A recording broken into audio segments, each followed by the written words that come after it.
Good afternoon and welcome to Luminato Live, our Wednesday edition. We're midway through the festival here on Hump Day at David Pico Square at King and John. I'm Derek Andrews. I'm the music curator for the festival, and I have a special guest, homegirl and a pal of mine, Alejandra Ribera. Hello. Welcome back to Toronto. Thank you. I'll explain that because we know each other from when Alejandra was living in Toronto and you're now in Montreal. Yes. How's that going? It's wonderful, actually. Yeah, I feel really good there. Yeah. But you don't miss us? I do. No, of course. I miss my friends and my family, and I heard you miss restaurants in Toronto. I do. Yeah, I made a long diatribe about that on the CBC one morning. After a night of insomnia, which is always dangerous to do an interview. But I do. I really miss the restaurants in Toronto. Well, there's so much, and obviously Montreal's a great city, and all the better for Montreal that they have you there. We're going to talk about your new record and what's going on with you as a result of the new record, the making of the new record. But first, I'll just explain to the viewers that we'll be a little familiar just because we know each other from when Alejandra was here and doing a run at the Cameron House where she worked up her material and promoted herself with what was supposed to be a demo. That record kind of helped introduce you to a lot of people. That wonderful little thing that wasn't supposed to do what it did, and it did a lot for you, didn't it? Yeah, it did. It did.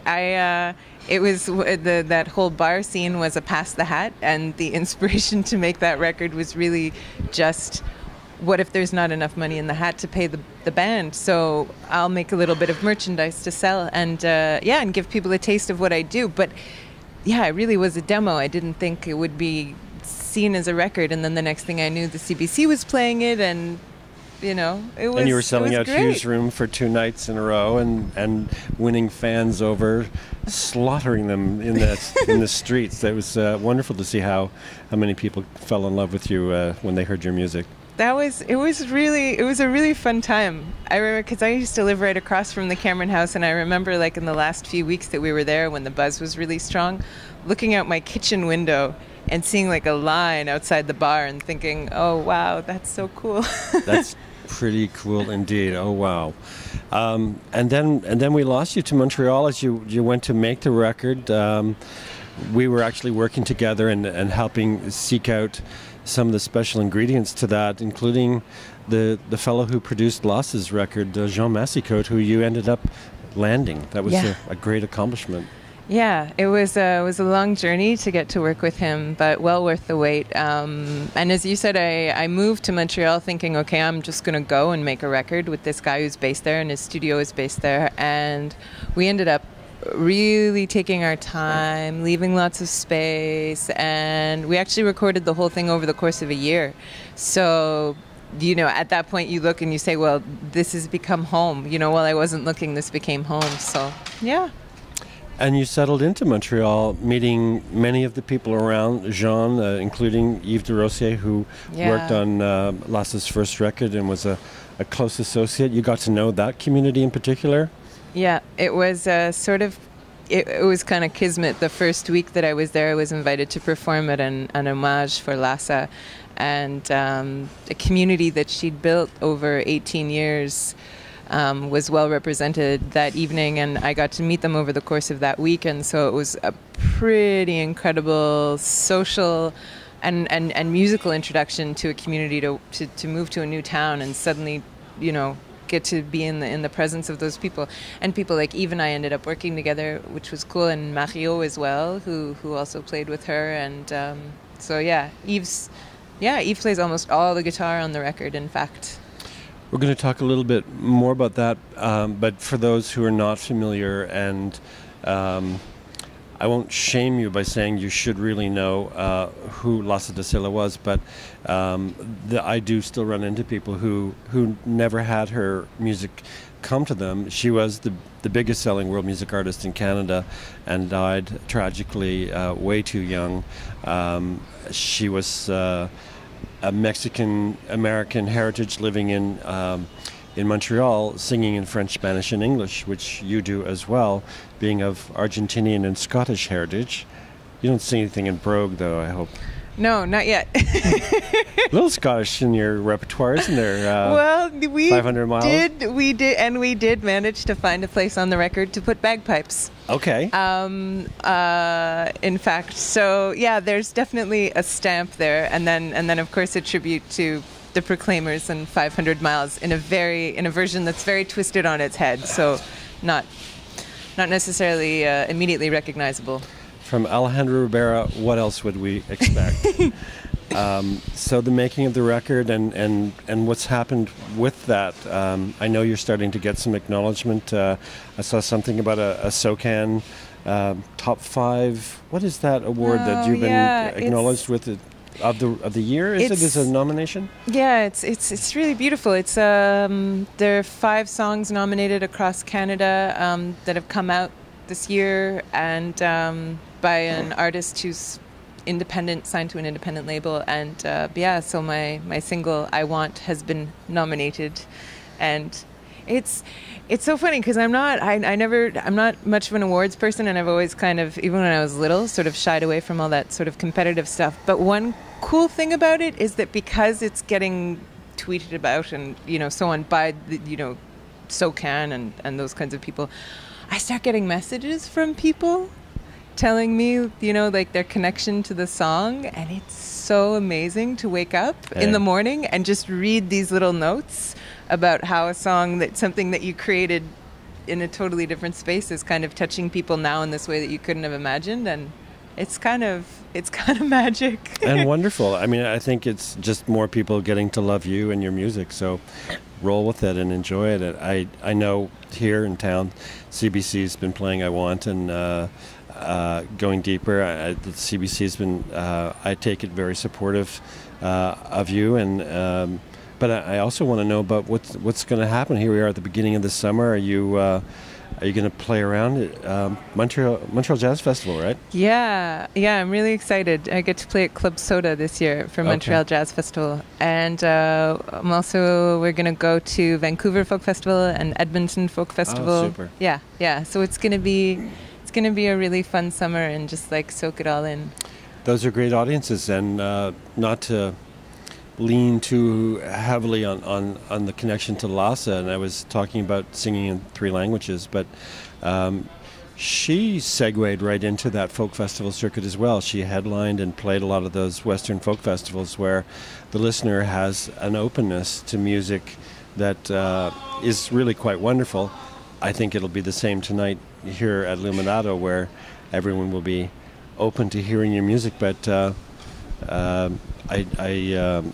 I'm sure that it'll help you build your fan base and get more people to follow. Yeah, I'm excited to go out west. I've never been doing my own project, so yeah, I'm really, really looking forward to it. And as you know, my mum lives in BC, in Vancouver, so that'll be fun. Well, I'm sure you can get her a pass to the festival. Yes, yeah. We have you in a free concert here at David Pico Square tonight. And I saw you doing a show around the date of the CD launch with a small combo. Is that what we're going to see on stage tonight? Yeah, tonight I'm playing with Braden Baird on percussions and horn, and Jean-Sébastien Williams on acoustic guitar, and Cédric Dandelavoie is going to play upright bass and piano. So it's fun. It's really intimate, but it's very intense. They're tasty players. I'm so lucky. Yeah. I'm so lucky. They're so wonderful. And there's something in like a band is like a dish, right? You can have really great ingredients, but sometimes you just find the right combination and you say, "Oh, wow, that's it." And yeah. Very compact and I would say, I was going to say clubby, but I wanted to ask you about your preference in a big stage like this.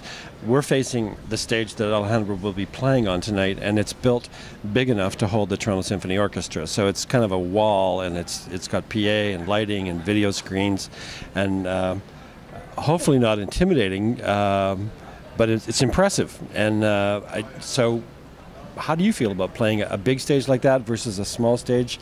And I'll just finish that question by saying, when I invited Lasse to perform with Dr. John at Harbourfront, she said, you know, Derek, I'd really rather play a smaller room. And, you know, I was surprised because I thought I was really helping her by giving her a big, expansive space to project into.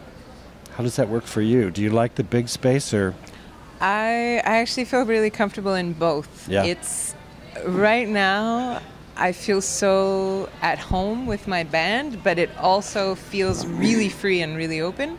So I look at that space and I think, actually, I can barely see them because I'm not wearing glasses, but I know they're people and they look really small on that stage. But I know that when we're in that space, we like to get close. I don't like to have my band really spread out. And then it's more like a prism, you know, then you can put that energy directly in one place and it goes out. So you actually feel really close to the audience if you're small together, because you can kind of, put the energy in a trajectory that's going to be far-reaching. That's a great way to put it, to refract your energy out like a prism. I've never heard that. It's a wonderful metaphor for explaining how an artist can engage an audience. Where was I going to go with that? I'm just still taken by the fact that you. I know where I was going to go. Tell me. You were on this stage last year in the Danse Lasse Dance show, yes, where we had choreography taking up a lot of the stage. We're going to talk about what follows you tonight, but and the year before as well with the Rufus Wainwright tribute. Yeah. You're kind of, this is like a natural place for you, isn't it? Yeah, when you said to me about the stage, I was like, well, actually, you know, I've been on it twice before, and it's going to feel like old stomping ground. There you go. Indeed, the Rufus tribute that we did was a great introduction, and you were also at the Queen's Park stage that we had. I was, yeah. This is the fourth time we've had you here. This is my fourth time. Excellent. You must know somebody in this thing or something.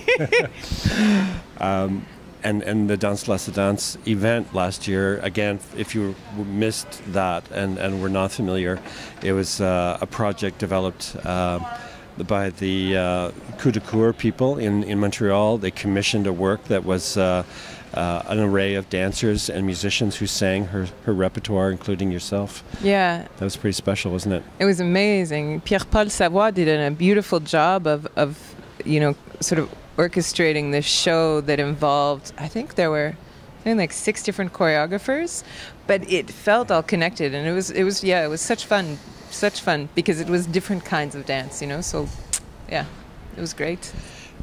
I bet your French is better than it's ever been. Yes, indeed. Yeah. And you're singing, your audience tonight, for those who will see you for the first time, you do a little bit of Spanish, a little bit of English. I mean, I'm not wanting to riff entirely off the Lasse thing, but that's always been natural for you too. Yeah, indeed. Well, as you said before, Dad comes from Argentina, so that language is really familiar to me and one that I write in from time to time. And then French, more and more, is we put one French song on the record, which there was a French adaptation by Jim Corcoran, and it was a duet done with a singer from France called Arthur Ashe, and Arthur Ashe? Yes, Arthur H. And so. Yeah, I met him in Montreal and then later in France, and Jean Massicotte, who produced my record, had produced Arthur in the past, and so I said to him, you know, do you think maybe he would do this duet with me? And so he said, yeah, and so that was my first introduction to singing in French was with that song. But it's interesting because I'm working on, you know, I'm always writing, and I'm finding now my life is very much you know, split in French and English, often in the same conversation. Yeah. Because when you live in Montreal, that back and forth that's is reality. really normal. Yeah. And my songwriting is being affected by that. So in the same way that La Boca is a song written that jumps from English to Spanish, now the songwriting is jumping a lot from French and English back and forth. Oh, I had a copy of the record that had La Boca on it. Is that the title of the record? Yes, it is. Right. I haven't lost my mind. And we wish you the greatest success with that record, with your summer touring. Thank you. And with your show tonight. This evening, there's a show called Keys in the Street, which features Angela Hewitt playing Bach on her wonderful grand piano, and Trey Armstrong is choreographing Pile of Dancers. That is a show that has never been seen before, and I think it's a perfect compliment to a great Canadian artist, Alejandra Ribera. Thanks for joining us today, Alejandra. Thanks, Dara. Okay. That's it for Luminato Live this edition. Tell your friends to tune in and hear about Alejandra Ribera, and go buy her record and go see her shows. Thanks again. Thank you.